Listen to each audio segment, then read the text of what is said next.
let's start by having introductions. So here comes the slide. Let's start here with Josh and then Paul. Josh.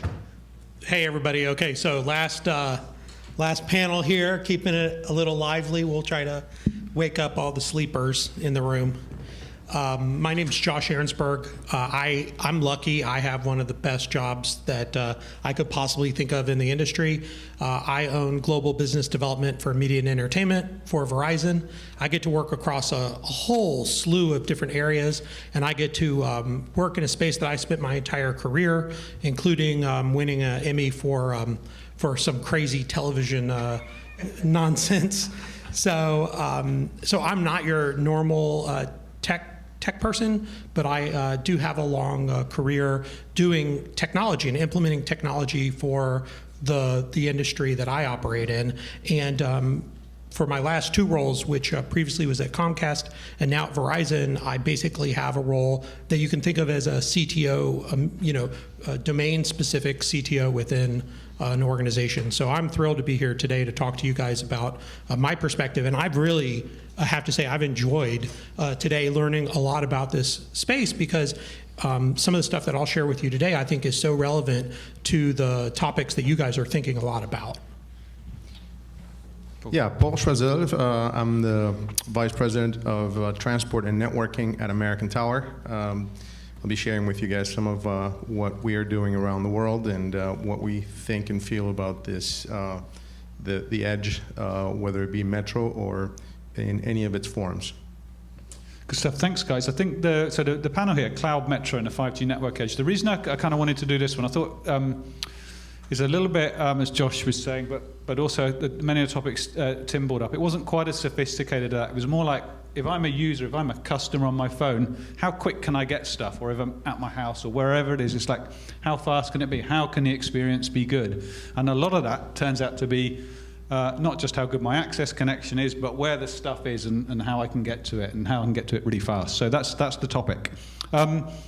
First point we have, here's the panelists. First point is I've titled it Metro Edge Geography. Let's go to Tim first on this, but then let's have Josh and Paul come in. And you can come back as well. Anyone in the room is very welcome to contribute. So, Tim, the question is, for the network edge and the associated data center you have there, does the physical location matter more or less than the logical architecture you have deployed? And my second bullet, if I'm here in Manhattan, I'm barely a distance from a number of carrier hotels or data centers, same in London, same in Paris. Gosh, it's, I guess with a lot of questions, the answer is it depends, right? So it depends very much on the service that you're trying to access, what type of that service that is, what are the demands of that service. One of the things we talk a lot about on the Cloud Metro side is being able to monitor the actual service experience of customers. So we're not just talking about anymore the traditional metro network monitoring of layer 1, layer 2, layer 3 connectivity. We're actually talking about generating, whether it's a voice service or a video service or web or DNS or VPN even, whatever the service, we're generating application-specific synthetic traffic and effectively acting like an end user in the network, generating that traffic, and we have that ability to generate it and monitor all the way through the network, whether it's just the metro network or even into data centers, with those test agents embedded in the product, and really trying to understand, okay, depending on the type of service and whether latency is important, or whether it's just throughput or a combination of things, that response time, if it's a gaming service. So the answer to this, it does depend a little bit on the service. If you need rapid response times and low latency, then of course being closer to where the content is or where to the hosting of that service is generally better. If it's throughput, then depending on, again, where the content is and the connectivity to that maybe cloud-based service, it may not be the shortest path that is the highest throughput. So it depends very much on the service requirements and how you can best deliver those It could be that it's closer. It could be that it's further away. There's not an easier answer. It depends on the service. Make sense? Yeah.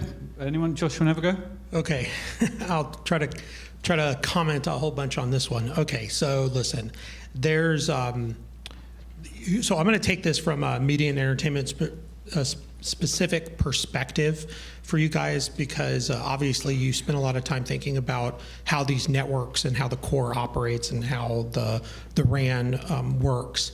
So, when we look at media and entertainment, we look at the contribution side and we look at the distribution side. On the contribution side, there is a huge opportunity here to locate the content very close. What we're seeing, and let's talk about venues. Let's talk about in the venue space, in the stadium, on the golf course. We see the opportunity. We did this great use case earlier in the year with the X Games, right? We put 5G cameras, 4K cameras out in the field of play in the venue. And basically we were able to decable the venue, right? Because a lot of times we talk about this occasional use services where people come into a location, whether it's an inauguration, whether it's a big sporting event, and they've got to run just miles and miles of fiber, of coax, of Ethernet. And so there's a real, I think, turning point with 5G, which is to say, listen, we can create specific capability and services that can answer the contribution needs of the industry. And that means connecting a camera directly to the 5G network. That means working with 5G MAG. I'm on the board of 5G MAG. If you don't know 5G MAG is the 5G Media Action Group. It's the rep organization to 3GPP for the M&E industry. And we're doing good things with 5G MAG because we're thinking about when you hit record on a camera, and historically that would record to a hard drive, right, inside the camera. Now, when you hit the record button, can we talk directly to an API? Can that API become aware of the bandwidth available to then have that camera send back that 4K high quality video, and can that then go directly to, and this is a very important point for this, can it go directly to the cell site, right, to the front hall, as I'm getting to learn the terminology, and then can that go right back to the production truck that's sitting in the same venue, that might even be connected to the same cell site or physically connected directly to the network. So that is just on the contribution side. Now let me comment on the distribution side. We all are very familiar with what's happening on the distribution side because you hear it talked about as OTT, over the top. Right? We talk about these services sitting on top of a network that exists today. But what we're seeing, and today is a perfect example of, well, what does it mean to now integrate that content delivery experience into the hands of the consumers? I'm talking about the Disney Pluses of the world. I'm talking about the app experiences that are happening on smart devices. I'm talking about, I made this prediction earlier in the year to the ATSC. If you're not familiar with the ATSC, they are the Advanced Television Standards Committee in North America, well, at least in the US, that owns broadcasting, terrestrial broadcasting. And I said, listen, I think we're looking at a situation where we're going to see 5G radios inside of televisions, inside of the physical set, right? And when that happens, you've got this opportunity to deliver to that set advertising, all this content experience. And when you're doing that, and I know it's a long-winded answer, but when you're doing that, you are then looking at, well, how can I, with a piece of advertising, deliver on a network that same ad unit, that same piece of data, can I then deliver it to multiple destinations, to multiple use cases with that same asset, and take advantage of efficiency across my backbone, take efficiency across my radio network. And those things are going to become very important because, as we know, in any given evening, a huge amount of the traffic that we're delivering across the network is people watching live, video, whether live or on demand. And so once you get that video, it comes to you in a moment, Paul. Does it, it's about the edge question, really. Mike Kier had a big straw in it, and like reading in the week saying, do we really need it? If we can get that video, that Disney or that golf game or whatever into New York, we don't really need any more edge than that, right? Yeah.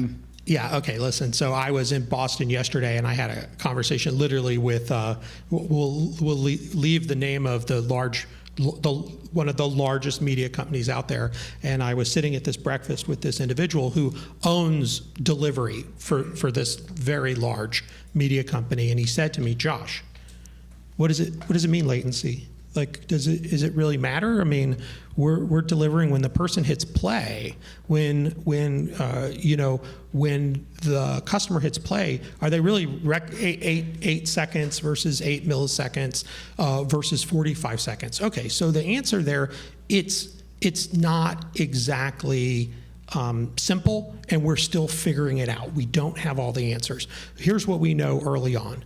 What we know early on is that the ultra low latency is definitely something I talk a lot about at Verizon. It's one of our core tenets of why we're implementing and spending the dollars we are on 5G. And we think that low latency does have real value. There are specific use cases where you want to be able to deliver. I'll use Bloomberg as an example. We put out a great piece on Bloomberg where we basically had Bloomberg remove their satellite workflow and use 5G instead of satellite. Well, that's a pretty big reduction in latency. And if you're a day trader and you want to be able to watch Bloomberg faster than anybody else and know what's happening in the market, well, there's some value for that. But so if your grandmother, watching a piece of VOD content, then that may not be as important. I think around the latency conversation is also the timing conversation, is being able to think about delivering content where we can all see it at the same time across multiple platforms. That's a challenge for our industry right now. Mm-hmm. Let's bring Paul in, and then I was just going to ask one. I can wait, but I was just going to. Yeah, let's wait because Paul hasn't had a chance yet. And then we'll have. No, I mean, from our perspective, from American Tower's perspective, with our acquisition of CoreSite, all of a sudden Metro Edge geography claimed an entirely different level of importance with us. We operate in 25 countries, and we do have edge data centers in several of them. So a lot of what you're asking in this question is something that we deal with on a daily basis. The physical location doesn't make that much of a difference if you're within New York or in LA, where one of our data centers covers. We're within a handful of microseconds of several blocks of prime real estate. But if you're dealing with edge data centers in Mexico or in Argentina or in Africa, now we're dealing with the realities of dealing with physics. Now we have to solve for CDNs, but we also have to solve for other things that are a bit more in our DNA. As our last name being Tower, we're focused on how do we solve for the latency issue when latency is an integral part of 5G. So if we look at the micro aspect, we're working and we work very closely with Verizon as well on how do we solve this latency issue on the delivery of the content and making sure that the end user experience, which is at the end of the day what we're all working for, that the end user experience is what was expected. We're working right now on a project where the edge has been taken into a mall, into Miracle Mile Mall in Vegas, where we've deployed a 5G solution with AWS. And one of the things that we were experiencing is okay, so now we have the core in the cloud. We have the 5G equipment already providing services. How do we solve for that one use case that you were talking about, which is someone who just took a video? How do we get that process locally? So we're delivering a solution that takes the UPF off the cloud and delivers it locally. And so now the people who are there within the facility are looking at, are dealing with very low millisecond latency levels versus the 100 plus if they were dealing with the cloud. And I think from what you've both said, and just trying to link it back to what I was saying in the beginning, it depends on the service, right? So we ultimately need the networks to be service aware. If it's video content, being pushed out, that's one set of service requirements. If it's distribution, it's another set of service requirements. If it's video gaming, it's a different set of service requirements. If it's video calls, it's another set. We actually can't afford to build networks everywhere that can do the superset of all of those. We need to be efficient in our network builds, and we need to put things locally where we have to have a certain amount of local content and capability, and where we can afford to centralize certain things and share certain infrastructure, we have to do that. And it's that ability of the network to understand what it's carrying that we need. And so, like I said, that you can, here's a service with these characteristics, therefore I need to send that service to this cloud versus that cloud, right? That's the sort of awareness that we need to build in. But equally, for that end user experience, we've got to be able to monitor each of those individual services. It's no good anymore just to monitor at layer 2, layer 3. No, we need to know this is a video service which requires this latency, this delay, this throughput, right? All of those types of things. And then based on that, the network knows, okay, I need to send this here, not there. Yeah, that takes you to another issue, which is the level of complexity that you have to tackle at the onset to make sure that you simplify in the end. Yeah. So in the end, if you end up with a network that's slice capable, that's able to slice a user flow that starts on the fixed side and goes all the way to the last radio. Now we're talking about something that can handle exactly those type of use cases. Exactly, and like you said, it's complex, and that's why we cannot do this with manual operations anymore. Yeah, thanks. This is to Josh, and more to clarify and some of my own ignorance in how Verizon is structured itself. But the comments that Gabriel referred to and I did this morning, the public comments from Verizon around Edge not living up to initial expectations within Verizon, we're in the Verizon business context. So I'm wondering, from your comments, are you folded into Verizon business and maybe you're kind of seeing something more positive than the overall company, some of the other enterprise applications aren't happening?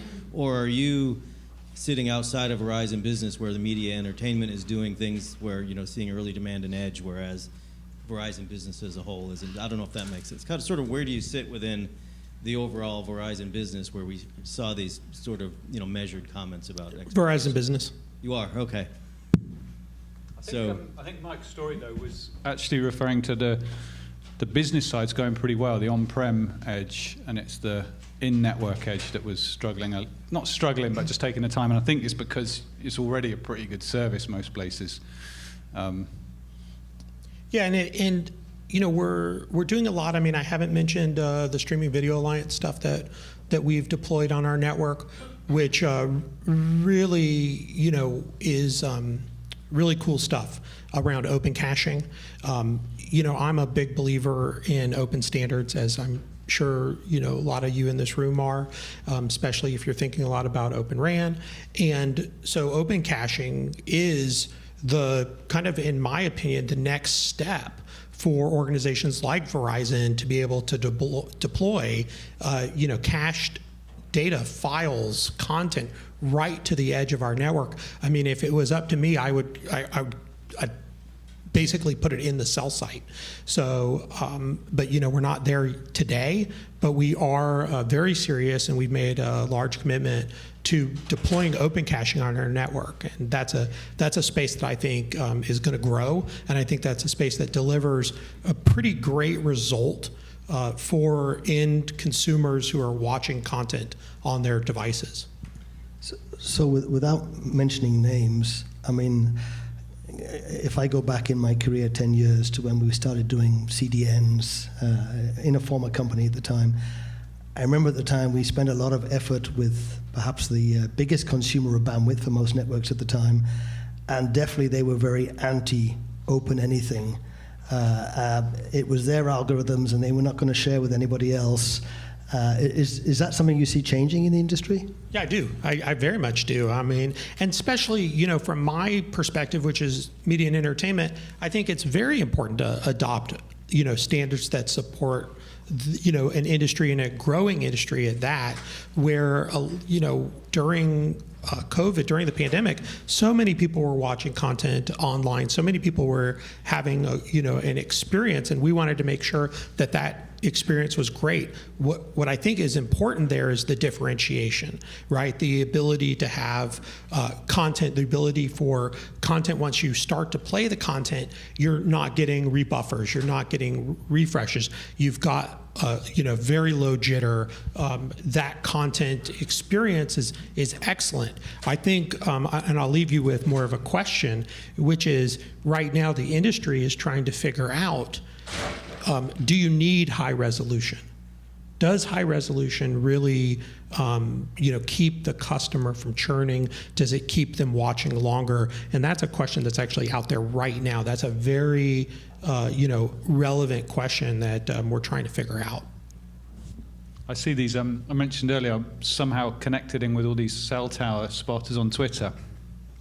One of the things they do, they take a speed test. And the other thing they do is what Tim's talking about. Then they do the video test themselves, and sometimes it doesn't match. That's quite often actually it doesn't match. That's an interesting little nugget, I suppose. Anyone have a question in the audience? I'm going to move on a little bit. Let's go a little quick around these now. But back into the telco edge, Josh, this was for you. You've kind of talked about it already. Are CDNs the right model for telco edge cloud? Should we be using really the same physical locations and facilities for all the next gen applications we might be talking about? Yeah, I mean, listen, CDNs play an important part in delivering content because a lot of those CDNs are on a global basis, and so they are making it a lot easier for the content providers to be able to deliver, a seamless content experience on a global basis. But for sure in North America, and I think we've proved it, and Verizon's done a phenomenal job here, especially early on with Disney Plus, where you saw us delivering a pretty phenomenal Disney Plus experience directly on our open caching implementation. And let's go to Tim. Tim, what difference does it make that about half of internet traffic, actually probably a little more, comes from maybe 5 companies? I think it can be helpful if they do what's being talked about and they move to open caching. I think and again, I'm having to go back a few years in my career here, the struggles that we had in the early days of CDN and again, a lot of bandwidth coming over the top that service providers were really struggling, and I think today even still struggle with managing. And really the model then, there were certain content providers who were happy to help, but they wanted full control over the content caches.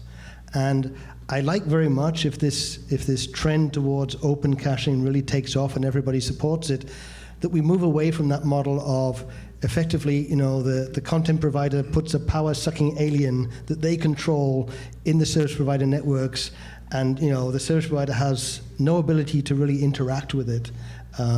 It gives a better service for people using that content, but the value add of the service provider and the interaction that the service provider can have in that situation is very much, because it's a closed infrastructure, it's very limited. So I think the solution, very much, open caching, that's the way to go if everyone can sign up to that.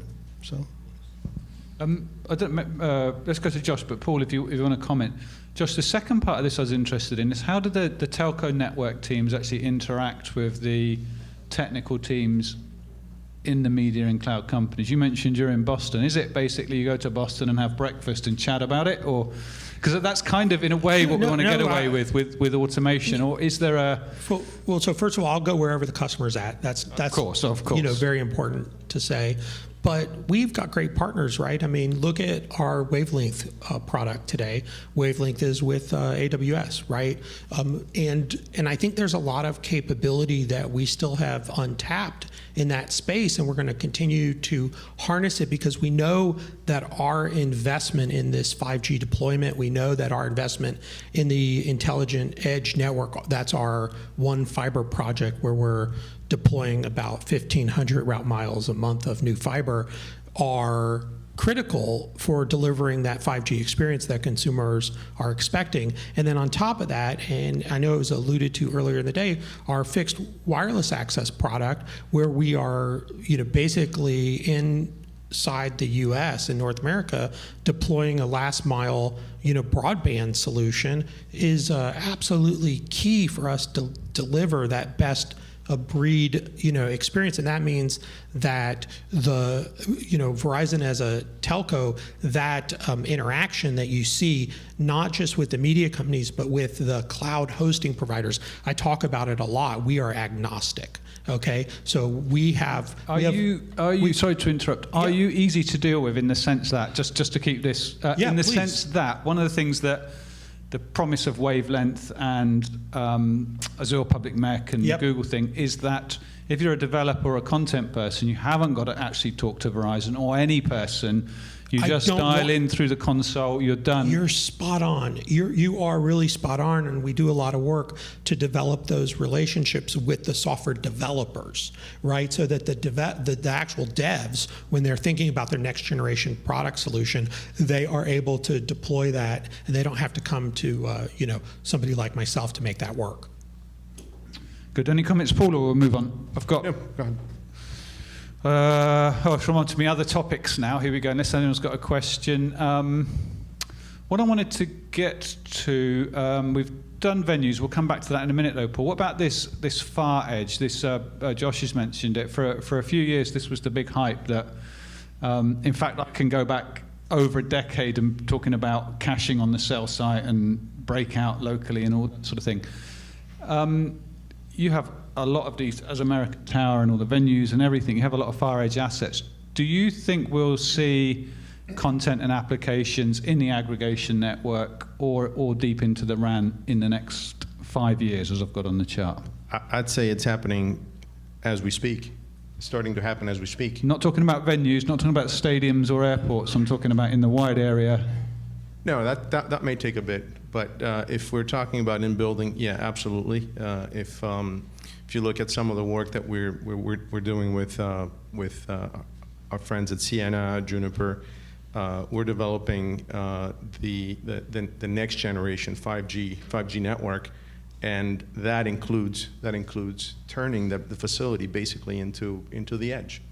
I mean, where in the past we were dealing with, all right, so how do we connect this to an edge data center? No. The edge data center is the equipment room in that facility at this point. But here we're talking about these large venues, right? The stadia, the airports, exactly. big office facilities. Yes, we're things talking like that. about some of the largest facilities, some of the largest venues that you could think of to deploy.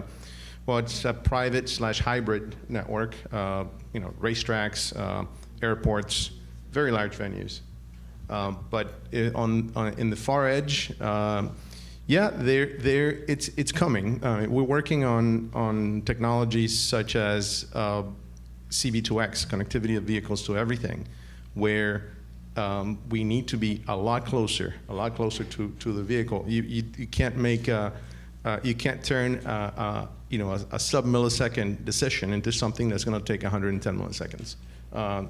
Something negative is going to happen in that amount of time, or could happen in that amount of time. So that's happening right now. We have two ongoing pilots in which we're validating exactly those concepts. So how far do we need to be, or how close do we need to be to what's actually happening to the end device?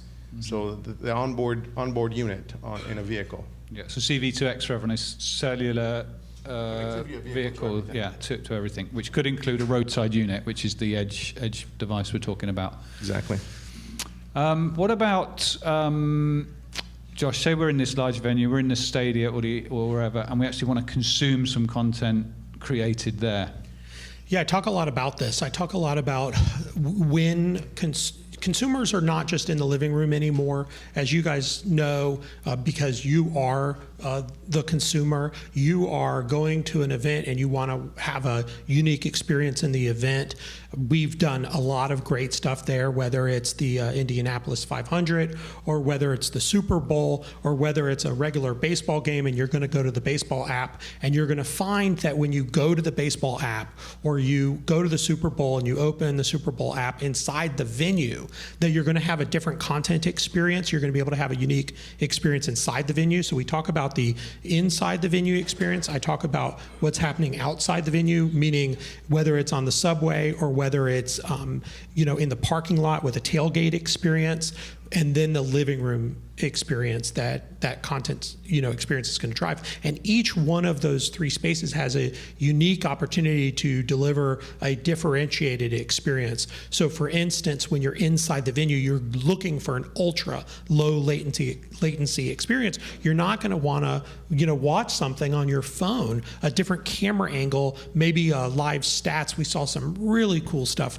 coming out of the World Cup, but you're not going to want that to be you're going to want that to be real time. The stuff that's happening right outside the venue, again, may mean that you're in the environment, you're in a bar nearby, and you're not in the living room where you've got this full surround experience. And so you want to tailor the content for the location. That means that you then have to have a network that supports the delivery of that content based on where the content is. So we talk about content, location-aware content, content that literally knows the location that you're trying to deliver it to.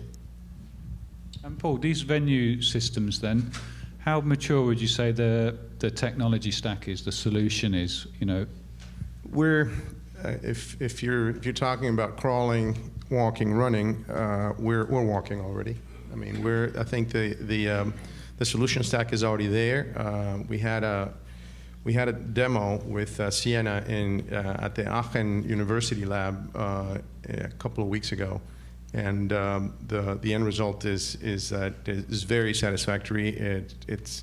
We're testing some of the technologies that you heard about today. So whether it be next generation Ethernet technologies, whether it be separating the core from the user plane. That's all being tested, and the results are good. So it is solid. We're able to have a solid experience. From a testing perspective, everything is already there. There are still a few things that may still be nitpicks here and there on the solution set on the radio side. But that's coming. That's in the works. In many cases, it has more to do with the fact that we're deploying in a different frequency set than Verizon would traditionally use. So the focus is not necessarily there on those radios, but it's very close. It's very close. Okay, good stuff. So last chance for a question. If not, we're bang on 5 o'clock. So going to close the panel. Thank you. Please keep joining me in thanking the panel with a round of applause. Thank you, gents. We need more women on our next panel for sure. I'll duck out. With that, we're also going to close the event. So thanks to everybody for being here and participating. It's been really great to have you. Thank you very much. And Sterling, if you have a final word. If not, thank you and see you again soon.